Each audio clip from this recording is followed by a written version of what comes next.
setiap hari kita. Tapi yang menjadi penghalang kita untuk melakukannya adalah pemikiran kita yang mengatakan bahwa itu hanyalah amalan kecil yang tidak memberi banyak pahala bagi saya. Padahal tidak selamanya demikian.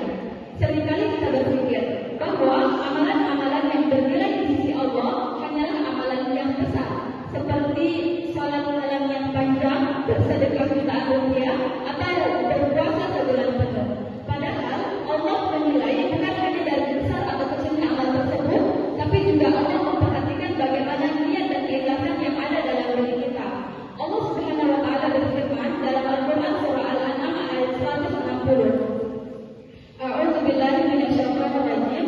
Man jaa'a bil hasanati falahu asyru amsalha wa man jaa'a bis sayyi'ati fala yujza illa mithlaha wa hum la yuzlamun. Siapa yang berbuat kebaikan, maka dia akan mendapatkan balasan 10 kali lipatnya. Dan siapa yang berbuat keburukan, maka niscaya dia tidak akan mendapatkan balasan melainkan seimbang dengannya. Dan tidak ada yang dizalimi ataupun dirugikan. Dari ayat ini kita bisa belajar bahwa Allah selalu membalas kebaikan yang kita lakukan dengan berkali-kali lipat, walaupun amalan itu adalah amalan kecil. Seperti amalan ketika kita membangunkan, seperti amalan-amalan kecil, misalnya ketika kita membangunkan teman kita yang tertidur saat zikir atau saat kuntum, membantu teman kita mencarikan barang yang hilang, atau membantu guru kita untuk membawakan barang yang sedang dia bawa.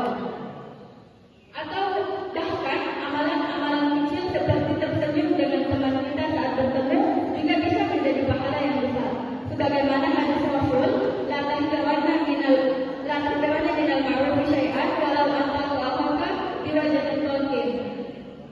Jangan sekali-kali kamu meremehkan kebaikan sedikit pun, bahkan jika itu hanya berupa bertemu dengan saudara kamu dalam keadaan wajah tersenyum atau berseri-seri.